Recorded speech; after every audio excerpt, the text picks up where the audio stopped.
নমস্কাৰ ফ্ৰেণ্ডসকল job latest হাছানুৰ YouTube চেনেলৰ আজি এটা নতুন ভিডিঅ'ৰ সৈতে সকলোকে স্বাগতম জনালোঁ। তো ফ্ৰেণ্ডছ, আজি আমি আপোনালোকৰ ওচৰত বহুদিনৰ মূৰতহে আহিলোঁ, কাৰণ আমি বিশেষ এটা কামৰ কাৰণে আমি আপোনালোকৰ মাজত জড়িত হ'ব পৰা নাই, কাৰণ আমি ভিডিঅ' দিব পৰা নাই। এইটো বহুত দুখিত, আৰু ইয়াত বহুতে ইনফৰমেশ্যন টপিকবিলাক আমি আপোনালোকৰ মাজত দিব পৰা নাই। চ' সেইকাৰণে আমি আপোনালোকৰ কাৰণে আমি চৰি। চ' গতিকে এতিয়া আমি আজি অসম পুলিচৰ বাবে নতুন খবৰ লৈ আনিছোঁ, কিয়নো বহুত ভাল খবৰ লৈ আনিছোঁ। চ' অসম পুলিচত আকৌ নতুনকৈ পদ মুকলি হ'ব, আৰু সেই পদবোৰত কেতিয়া অনলাইন এপ্লাই আৰম্ভ হ'ব, আৰু লগতে আপোনালোকৰ যি নতুনকৈ এপ্লাই কৰিব, এতিয়া আমাৰ অসমৰ যি বিত্তমন্ত্ৰী আছিল, সেই বিত্তমন্ত্ৰী বাজেটত ঘোষণা কৰিছে যে যিসকলৰ ফেমিলিত বা যিসকলৰ পৰিয়ালত চাকৰি নাই, চ' তেওঁলোকক 5 মাৰ্ককৈ বনাছ দিয়া হ'ব। চ' সেই 5 মাৰ্কটো কেতিয়া পাব আপোনালোকে, আৰু কোনে কোনে লাভ কৰিব। চ' এতিয়া আমি আপোনালোকক গোটেইখিনি তথ্য আমি এইটো ভিডিঅ'ত আপোনালোকক জনাই দিম। আৰু এটা কথা হৈছে কি, যে নতুনকৈ অসম পুলিচত যিকেইটা পদ মুকলি হ'ব, সেই পদবোৰ আগৰ পোষ্টত এড হ'ব নেকি। চ' বহুতৰে কুৱেশ্যন থাকে। আৰু এডমিট কাৰ্ড কেতিয়া পাম আমি হাতত, জুন জুলাইত ইণ্টাৰভিউ হ'ব নেকি। চ' বহুত কুৱেশ্যন। চ' গতিকে আজি কমপ্লিট কুৱেশ্যন আমি এইটো ভিতৰত যিসকল মানে আপোনালোকৰ কুৱেশ্যন আছে, চ' কুৱেশ্যন গোটেইকেইটা আমি কি কৰিম, মানে আপোনালোকক কনচেপ্ট ক্লিয়াৰ কৰি দিম আজিৰ এইটো ভিতৰত। গতিকে ভাগৰ লাগিছে, মানে সেই পাহাৰটো উঠি আহিলোঁ। চ' গতিকে আৰু মানে ৰাতি ডিউটি আছিল, চ' ডিউটিৰ কাৰণে আমাৰ টোপনিটো ভাল হোৱা নাই। চ' অলপ মিষ্টেক হ'ব পাৰে কথাখিনি। চ' গতিকে আপোনালোকে ভালকৈ চাব আমি কি কৈছোঁ, আমাৰ কথাটো ধ্যান দিব অকণমান। চ' আহক এতিয়া মই ভিডিঅ'টো আৰম্ভ কৰোঁ। তো ফ্ৰেণ্ডসকল, অসম পুলিচত আকৌ নতুনকৈ পদ মুকলি হ'ব। চ' সেই পদবোৰত কেতিয়া আপোনালোকে এপ্লাই কৰিব। হয়, সঁচাকৈ অসম পুলিচত আকৌ নতুনকৈ পদ মুকলি হ'ব।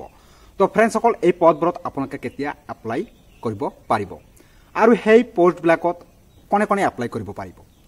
যে যিসকল আগতে অসম পুলিচত এপ্লাই কৰিছে, তেওঁলোকে অসম পুলিচত এপ্লাই কৰিব পাৰিবনে। চ' ফ্ৰেণ্ডসকল, আপোনালোকৰ অলৰেডি ৰেজিষ্ট্ৰেশ্যন এখন নাম্বাৰ হৈছে। চ' গতিকে আপোনালোকে এপ্লাই কৰিব নোৱাৰিব, কাৰণ ইয়াত নতুন যিসকলে এপ্লাই এতিয়ালৈকে কৰা নাই, চ' তেওঁলোকে এপ্লাই কৰিব পাৰিব যদিহে এলিজিবিলি থাকে। চ' এতিয়া হৈছে কিমান ভেকেঞ্চি ওলাব। চ' এইটো ক'ব নোৱাৰিম কিমান ভেকেঞ্চি ওলাব, কিন্তু এইটো 100% আকৌ অসম পুলিচত নতুনকৈ পদ মুকলি হ'ব, আৰু সেই পদবোৰত এপ্লাই আৰম্ভ হ'ব। চ' ফ্ৰেণ্ডসকল, আপোনালোকৰ মানে মে' মাহৰ পৰা আপোনালোকৰ অনলাইন এপ্লাই ষ্টাৰ্ট হ'ব, বা এডভাৰ্টাইজমেণ্টখিনি আহিব পৰা চান্স আছে মে' মাহত। গতিকে কিমান ভেকেঞ্চি আহিব এইটো ক'ব নোৱাৰিম। এতিয়া হৈছে আপোনালোকৰ মানে যিখিনি এক্সট্ৰা 5 মাৰ্ক দিয়া হৈছে, সেই 5 মাৰ্ক কোনে কোনে লাভ কৰিব। চাওক, দৰিদ্ৰ অৰ্থাৎ নিম্ন ফেমিলি ল'ৰা ছোৱালীয়েহে এই 5 মাৰ্কটো লাভ কৰিব। আৰু সেই 5 মাৰ্কটো কেতিয়া প্লাছ হ'ব ফ্ৰেণ্ডসকল।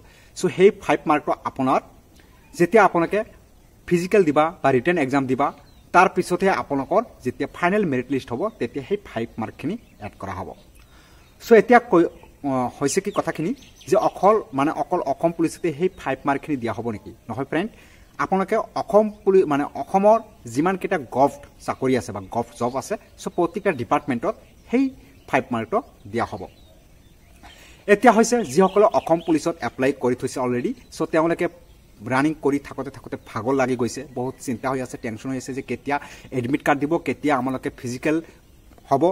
চ' এতিয়া মা দেউতাকৰ ঘৰত গালি খোৱা হৈছে, কাৰণ আজি প্ৰায় 2 বছৰ মানে হ'লে আৰু।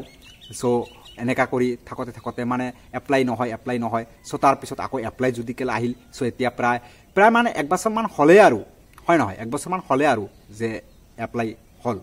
এতিয়ালৈকে কোনো ধৰণৰ মানে আপডেট অহা নাই যে কেতিয়া ইণ্টাৰভিউ হ'ব। চ' গতিকে মাননীয় মুখ্যমন্ত্ৰী ছাৰে এনে মুখত কৈ থাকিব, কাৰণ তেওঁলোকে পলিটিক্স।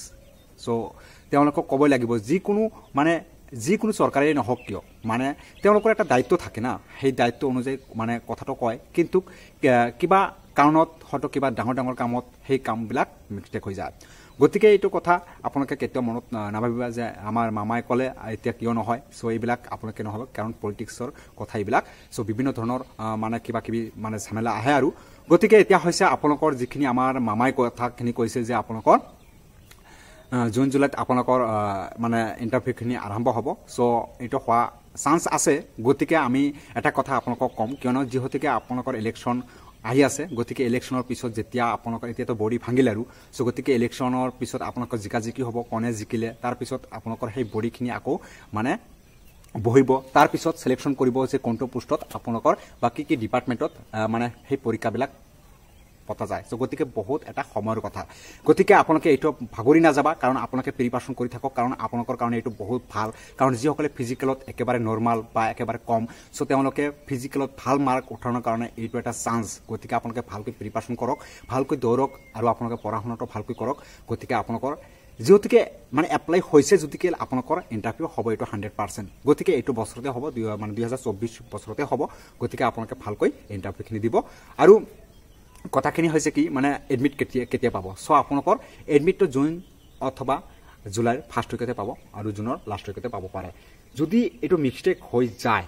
তেনেহ'লে আপোনালোকৰ একেবাৰে নৱেম্বৰ মানে অক্টোবৰ টু নৱেম্বৰৰ ভিতৰত আপোনালোকৰ এডমিটটো বা ইণ্টাৰভিউখিনি হোৱাৰ চান্স আছে যদি মিষ্টেক হয় জুন জুলাই ঠিক আছে চ' গতিকে ভিডিঅ' আজি ইয়ালৈকে যদি ভিডিঅ'টো ভাল লাগে তেনেহ'লে প্লিজ লাইক কৰিব আৰু আপোনালোকৰ বন্ধু বান্ধৱীসকলৰ মাজত শ্বেয়াৰ কৰিব জয় অসম